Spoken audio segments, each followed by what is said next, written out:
धुळे जिल्ह्यात धनगर समाजाचा जिल्हाधिकारी कार्यालयावर मोर्चा। महाराष्ट्र शासनाने धनगर समाजाचा अनुसूचित जमातीत समावेश करण्याची केली प्रमुख मागणी। इस्रायलने गाझा पट्टीवर केलेल्या हल्ल्याविरोधात बुलढाणा जिल्ह्यात मुस्लिम समाजाचा भव्य मोर्चा। केंद्रीय लोकसेवा आयोगाच्या परीक्षेत भारतात 49व्या क्रमांकाने उत्तीर्ण झालेल्या पवनीत कौर यांनी विद्यार्थ्यांना केलं मार्गदर्शन।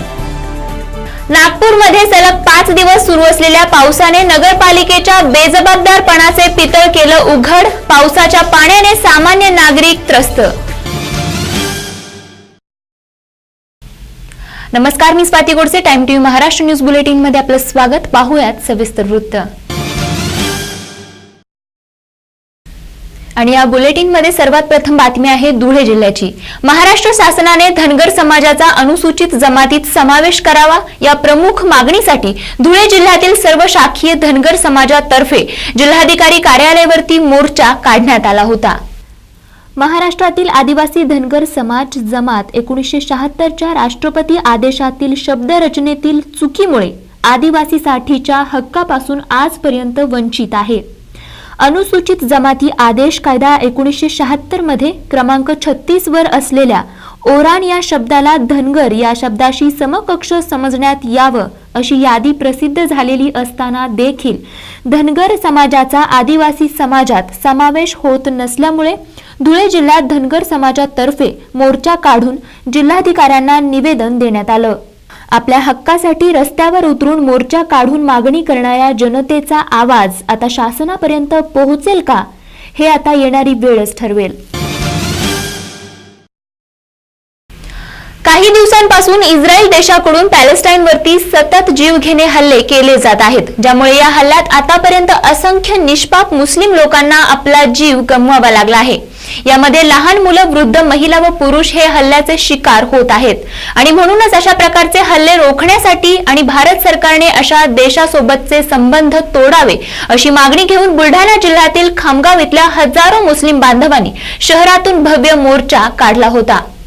इस्रायल देशाकडून सतत होत असलेल्या जीवघेण्या हल्ल्याच्या विरोधात काढण्यात आलेल्या मोर्चामध्ये जिल्ह्यातील सर्व मुस्लिम बांधव सामील झाले होते।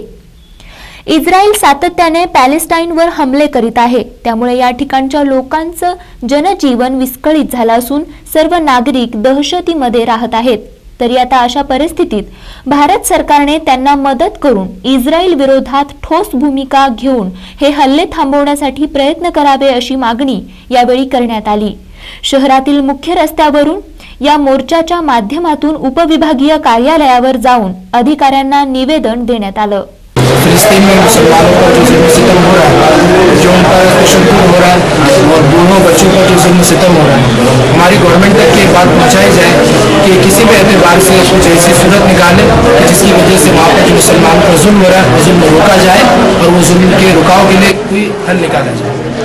और जिसमें मांग है कि पार्लियामेंट में हमारी इंडिया गवर्नमेंट सारे खासदार मिलकर पहले तो इस्राइल की मजम्मत करे और उसके खिलाफ आवाज़ बुलंद की जाए कि ये जो जुल्म हो रहा है ये नाजायज़ है, ये नहते और जो बच्चे हैं, मासूम बच्चे मर रहे हैं, उन पर सरासर जुल्म है।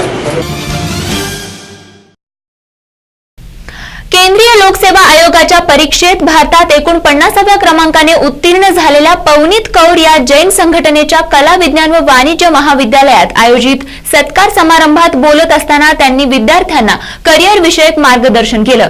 यावेळी बोलत असताना त्यांनी विद्यार्थ्यांनी आपल्या जीवनामध्ये जेव्हा आपण विविध मार्गावरून जात असतो तेव्हा करिअर नेमकं कोणतं निवडायचं याबाबत अनेक चढ उतार येत असतात। अशा वेळी नेमकं काय करायचं हे स्वतःशी निश्चित करून मार्गक्रमण करावा असं मार्गदर्शन मत व्यक्त केलं।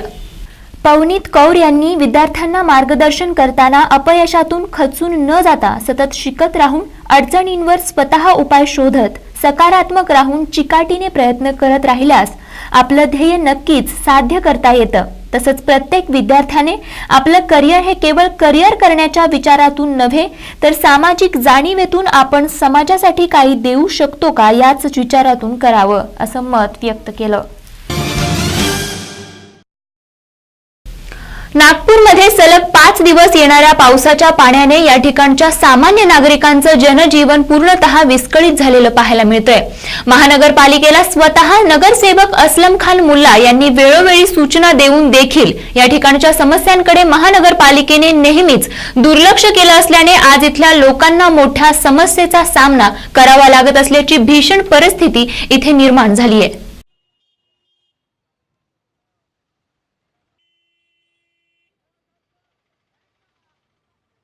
नगर सेवक रहने के कारण यहाँ पर इतनी परेशानियों से झेलना पड़ रहा है कि आज 4 दिन की बरसात के अंदर इतना परेशान कि कई इलाकों में इतना पानी जमा हो गया है, लोगों के घरों में भर गया है। इसमें पूरा जिम्मेदार अगर है तो महानगर पालिका है और यहाँ के आमदार ये है, क्योंकि इनको कई बार मैंने कहा कि मेरे इलाकों में नालों की दीवारें नहीं है जिसमें कि पानी जाने का रास्ता नहीं है। मैंने इनको कई फाइलें बना के दिया, 2.5 लाख की फाइलें बना के दिया, 20-20 लाख की फाइलें बना के दिया, 2 करोड़ की फाइलें बना के दिया। बाकी इन्होंने आश्वासन दिया, पैसा तो देते नहीं और ऊपर से ड्रेन लाइनों के काम नहीं करते। ड्रेन लाइन बोले तो आज एकता कॉलोनी इतना, आप आके देखे होंगे, आपने मीडिया से न्यूज़ लिए होंगे, इतना परेशान हूँ मैं तो वहाँ लोगों के 50-50 लोगों का जत्था होके मेरे घर पे आ जाता है। अब बताइए मैं नगर सेवक उनके क्या कर सकता हूँ। धुळे जिल्ह्यातील साक्री तालुक्यामध्ये असलेल्या जामदा इथल्या सरपंचाच्या अन्यायाविरोधात या ठिकाणचे पीडित कमिशन चव्हाण हे त्यांच्या परिवारासह जिल्हाधिकारी कार्यालयासमोर न्याय मागण्यासाठी आमरण उपोषणास बसले आहेत। जामदा इथल्या सरपंचाच्या विरोधात अनेक वेळा लेखी तक्रार देऊनही आजपर्यंत कोणत्याही प्रकारची कार्यवाही करण्यात आली नसल्याने अखेर चव्हाण यांनी आमरण उपोषणास सुरुवात केली आहे। साक्री तालुक्यातील जामदा येथील सरपंच शेणेकर चव्हाण व त्यांचे साथीदार हे गावात लोककल्याणासाठी असलेल्या शासकीय योजनांमध्ये काही अधिकाऱ्यांच्या मदतीने भ्रष्टाचार करत आहेत आणि या संदर्भात या सरपंच महाशयांना विचारणा केली असता गावगुंडांमार्फत गावात दहशत निर्माण करतात व मारहाण करतात। त्यामुळे सध्या गावात दहशतीचं वातावरण निर्माण झालंय आणि या संदर्भात या गुंडागर्दी करणाऱ्या सरपंचाच्या विरोधात अनेकदा लेखी तक्रार व निवेदन देऊन देखील त्यांच्यावरती कोणत्याही प्रकारची कार्यवाही अद्याप न झाल्याने अखेर पीडित कमिशन चव्हाण यांनी त्यांच्या परिवारासहित अन्याय करणाऱ्या सरपंचाच्या विरोधात धुळ्यातील जिल्हाधिकारी कार्यालयासमोर आमरण उपोषणास सुरुवात केली आहे। गावातला एक सदस्य आहे, मी बी राहतोय गावामध्ये, बघतोय मी लई नुकसान होतंय गावामध्ये। कसं की लोक दुनिया बी बघते आमच्याकडं, कशी बघते की कोण खरं कोण खोटं असं पण चाललंय। सरकारकडून लाभ होतात, मंजूर खोल्या होतात, त्याच्यामुळं समजून घे येतात खोल्या, तर त्याच्यामुळं खोल्या येऊन बी पैसे भेटतात गरीब आदिवासींना। त्यांच्यामध्ये सरपंच जो आहे आमचा गावाचा, ते सरपंच लोक पैसे मागतात, हे सगळ्या गाववाल्यांना माहिती आहे आणि त्यांना पण माहिती आहे। आणि एक खरी गोष्ट आहे, खरी बोलायला काही पाप नाही, एवढं माझं बोलणं आहे आणि तुम्हाला नम्र विनंती। अक्कलकोट नगर परिषदेच्या नगराध्यक्षपदी काँग्रेसच्या अनिता खोब्रे यांची निवड झाली असून उपनगराध्यक्षपदी ज्येष्ठ नगरसेवक अशफाक बळोरगी यांची निवड करण्यात आली आहे। काँग्रेसच्या नगरसेविका अनिता खोब्रे व भाजपाच्या शोभा खेडगी यांच्यामध्ये सरळ लढत लागली होती, मात्र या लढतीमध्ये अनिता खोब्रे यांना 11 मतं तर शोभा खेडगी यांना 10 मतं मिळाल्याने अनिता खोब्रे विजयी झाल्या। नूतन नगराध्यक्षा अनिता खोब्रे या श्री स्वामी समर्थ अन्न छत्र मंडळाच्या संस्थापक सदस्य असून अनिता खोब्रे यांच्या रूपाने जैन समाजास पहिल्यांदाच संधी मिळाल्याचं बोललं जात आहे। आणि यानंतर पाहूयात बातमी एका अशा महान व्यक्तीची जो स्वतः अंध आहे, तसंच ज्याला स्वतःला वाचता लिहिता येत नाही आणि जो स्वतःचा उदरनिर्वाह भीक मागून करत होता। मात्र या व्यक्तीचं स्वप्न होतं की स्वतः एक शाळा काढून ज्ञानदान करायचं। आर्थिकदृष्ट्या गरीब असलेल्या विद्यार्थ्यांना देखील शिक्षणाचा हक्क देण्यासाठी हिरामंजी इंगोले नामक या अंध व्यक्तीने माजी राज्यमंत्री सुभाष ठाकरे यांच्या मदतीने आर्थिकदृष्ट्या गरीब असलेल्या विद्यार्थ्यांसाठी शाळा काढून संपूर्ण समाजासमोर एक अत्यंत स्तुत्यनीय असा आदर्श ठेवला आहे। सर्व समाजासमोर एक अतिशय अनुकरणीय आणि स्तुत्य असा आदर्श वाशिम जिल्ह्यातील हिरामंजी इंगोले यांनी निर्माण केला आहे. स्वतः अंध, अशिक्षित व भीक मागून स्वतःचं जीवन जगत असताना देखील या व्यक्तीने स्वप्न पाहिलं ते एक शाळा उघडण्याचं. एक अशी शाळा जिथे अशा विद्यार्थ्यांना ज्ञानदान दिलं जाईल जे आर्थिकदृष्ट्या गरीब आहेत. ज्ञानदान हेच सर्वश्रेष्ठ दान असणारा दानधर्म करणारा या महान व्यक्तीला माजी राज्यमंत्री सुभाष ठाकरे यांनी मदत केली व ठाकरेंच्या मदतीने तसंच लोकांनी दिलेल्या दानातून आजपर्यंत हिरामंजी ही शाळा सन 2001 पासून चालवत आहेत. स्वतः दृष्टीहीन असताना समाजातील गरीब मुलांना ज्ञानरूपी दानातून डोळस करण्याचं स्वप्न पाहणाऱ्या हिरामंजी इंगोले या महान पुरुषाला टाइम टीव्ही सलाम करते.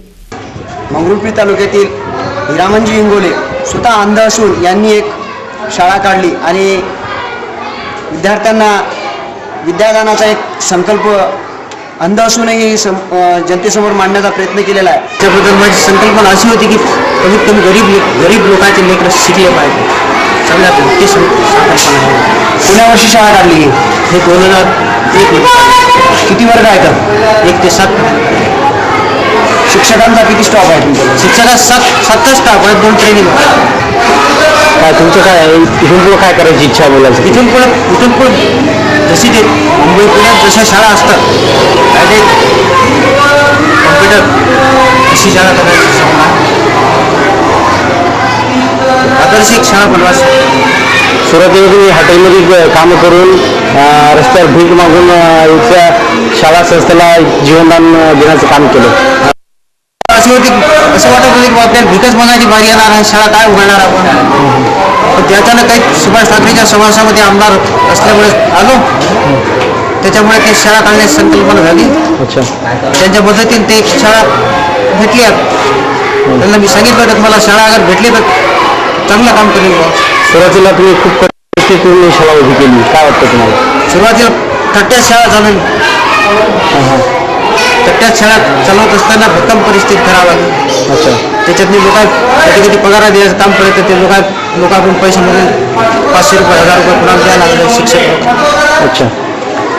अशी परिस्थिती. आणि हॉटेलमध्ये काम करून त्याचे जे पैसा मिळाला ते शाळा मिळाला नाही. ते तर काय नाही, ते लहान होतं ते. अच्छा. त्याच्यानंतर संजय गांधीचे पैसे सुरू झाले होते. अच्छा. संजय गांधीचे पैसे सुरू झाल्यानंतर पैसे जमा करतो आणि ते पैसे शाळेला लावले. पैसे. आणि या न्यूज बुलेटिन्स मध्ये पुन्हा एक नजर टाकूयात आजच्या हेडलाईन्सवर. धुळे जिल्ह्यात धनगर समाजाचा जिल्हाधिकारी कार्यालयावर मोर्चा. महाराष्ट्र शासनाने धनगर समाजाचा अनुसूचित जमातीत समावेश करण्याची केली प्रमुख मागणी. इस्रायलने गाझा पट्टीवर केलेल्या हल्ल्याविरोधात बुलढाणा जिल्ह्यात मुस्लिम समाजाचा भव्य मोर्चा. केंद्रीय लोकसेवा आयोगाच्या परीक्षेत भारतात 49व्या क्रमांकाने उत्तीर्ण झालेल्या पवनीत कौर यांनी विद्यार्थ्यांना केलं मार्गदर्शन. नागपूरमध्ये सलग 5 दिवस सुरू असलेल्या पावसाने नगरपालिकेच्या बेजबाबदारपणाचे पितळ केलं उघड. पावसाच्या पाण्याने सामान्य नागरिक त्रस्त. आणि आज वेळ झाली इथेच थांबण्याची. तुम्ही पाहत राहा टाइम टीव्ही महाराष्ट्र न्यूज. अचूक वेळ, खरी गोष्ट. नमस्कार.